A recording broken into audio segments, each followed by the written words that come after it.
Prejuízo é algo que nenhum investidor deseja ter, mas muitas vezes acontece, seja por uma mudança repentina no mercado ou uma falha de análise na hora de você fazer seu investimento. Todo investidor, mais cedo ou mais tarde, vai enfrentar um cenário de prejuízo e é muito importante a gente aprender com ele. Ter prejuízo realmente é uma coisa que nenhum investidor deseja ter. E uma dúvida muito comum quando o investidor tem prejuízo é se espera voltar para empatar, ficar naquele 0 a 0 para vender, ou se então já realiza aquele prejuízo, que já é um movimento muito mais difícil, muito mais complexo, inclusive envolve alguns vieses cognitivos. Só que essa dúvida tem uma falha fundamental que nós vamos ver no vídeo de hoje. Mas é claro que antes de entrar diretamente no assunto do vídeo, eu vou pedir para você dar o like para ajudar o nosso canal a crescer e atingir o maior número de pessoas. Se inscreva se for a sua primeira vez por aqui e compartilhe com todo mundo que também vai se beneficiar com esse conteúdo. E antes de a gente falar especificamente do prejuízo, a gente precisa entender quando a gente deve vender uma ação ou um fundo imobiliário. O primeiro caso é quando há perda de fundamentos. Aquela empresa, aquele fundo imobiliário já não está performando mais como performou nos últimos anos, as perspectivas para o futuro não são boas, está andando de lado, não pagam bons rendimentos. Então, nesse cenário, quando há perda de fundamentos, já é muito interessante a gente fazer a venda do ativo. O segundo caso é a substituição, quando a gente encontra um ativo tão bom quanto aquele que a gente está vendo que não está performando muito bem, então a gente vai fazer uma troca de uma ação para outra ação, ou de um fundo imobiliário para fundo imobiliário, ou fundo imobiliário para uma ação. Isso tudo é possível, se caracteriza como uma boa opção de venda e fazer uma substituição. Também é o famoso trade-off, né? Quando a gente investe numa oportunidade, a gente está abrindo mão de outra. Então, quando a gente está vendo aquele ativo, ou então surge um ativo mais interessante, que a gente tem um upside maior, como é costume falar no mercado, de maior retorno, é interessante também a gente realizar uma venda e investir num outro ativo que tem maiores chances de retorno. E o mercado de hoje realmente não está fácil. Com tudo que vem acontecendo nos últimos anos, da pandemia, guerra da Rússia e da Ucrânia, a gente teve quebra de banco nos Estados Unidos, na Europa, aqui no Brasil a gente tem a questão do arcabouço fiscal. Será que realmente o governo vai ter uma economia muito boa daqui para frente? A gente vai conseguir diminuir a inflação, diminuir os juros?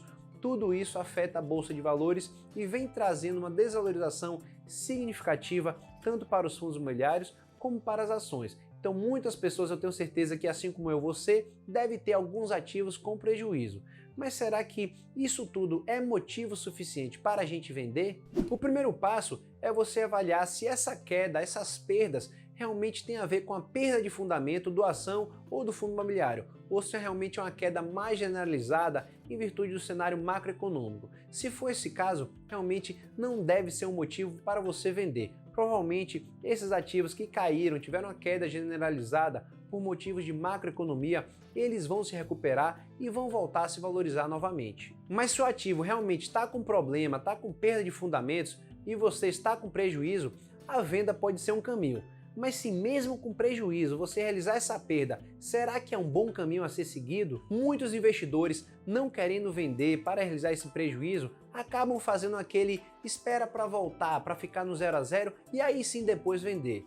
Isso tem um problema sério, um erro fundamental, porque o prejuízo já aconteceu. Por mais que você não tenha realizado, não tenha vendido, o prejuízo ele já foi estabelecido, ele está ali presente. E muitas pessoas acabam não vendendo por causa de um viés cognitivo chamado o viés da ancoragem. Então você se ancora naquele preço da ação que você comprou e você espera voltar aquele preço para vender no 0 a 0.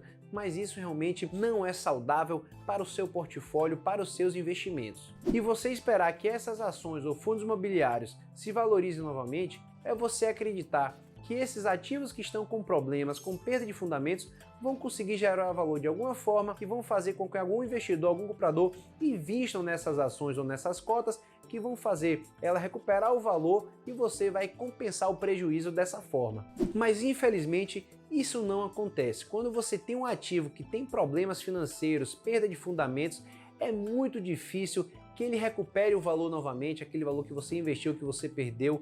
É muito pouco provável que isso aconteça. Na verdade, a maior chance é que isso nunca se recupere novamente. E uma forma de você reavaliar essa situação de prejuízo é fazer a seguinte pergunta: eu compraria mais ações dessa empresa ou mais cotas desse fundo imobiliário? Se a resposta for não, você deve se perguntar: por que eu então vou manter esse ativo na minha carteira? Vamos combinar? Isso não faz sentido. Se você não quer comprar mais cotas ou mais ações, não faz sentido você deixar esse ativo na carteira e faz mais sentido sim você vender, mesmo que tenha prejuízo. Uma outra forma de você encarar essa situação é você aceitar esse prejuízo na ação no fundo imobiliário e recuperar esse prejuízo numa outra ação ou num outro fundo imobiliário. Então, você está num ativo que não tem boas perspectivas para futuros, você pode realizar esse prejuízo e recuperar esse prejuízo em outra ação ou em outro fundo imobiliário. Afinal, você não deve, obrigatoriamente, recuperar o prejuízo naquele ativo que você investiu. Você pode realizar o prejuízo e investir no outro ativo que tem mais chances de ganhar dinheiro no futuro, com boas perspectivas de gerar mais valor para o acionista, gerar mais lucro. Então, essa é uma abordagem excelente e você deve levar isso em consideração. Ativos que estão com prejuízo na sua carteira provavelmente acabaram se tornando ativos de má qualidade. E esses ativos têm poucas chances de se valorizarem novamente, de se recuperarem. Então você pegar esse dinheiro e investir em ativos de maior qualidade, boas empresas pagadoras de dividendos, com excelente histórico de resultados e também fundos imobiliários que têm um bom histórico de resultados, de pagamentos de dividendos estáveis e crescentes, podem ser a melhor opção para o seu prejuízo. E ainda tem um bônus: ao você realizar esse prejuízo, você vai poder compensá-lo com alguma venda no futuro que você tenha lucro no seu imposto de renda. E pelo vídeo de hoje é isso, pessoal. Espero que vocês tenham gostado. Eu sei que o assunto prejuízo é muito sensível. A gente aceitar aquela perda como se a gente fizesse um investimento errado realmente é muito doloroso. E é por isso que eu resolvi gravar esse vídeo, que eu tenho certeza que vai ajudar demais vocês a enfrentar esse cenário de prejuízo, se estiver acontecendo agora ou se vier acontecer no futuro. Se ficou alguma dúvida, por favor, deixa nos comentários. E mais uma vez, dê o seu like para ajudar o nosso vídeo, se inscreva se for a sua primeira vez por aqui e compartilhe com todo mundo que também vai ser ajudado com esse conteúdo. Até a próxima!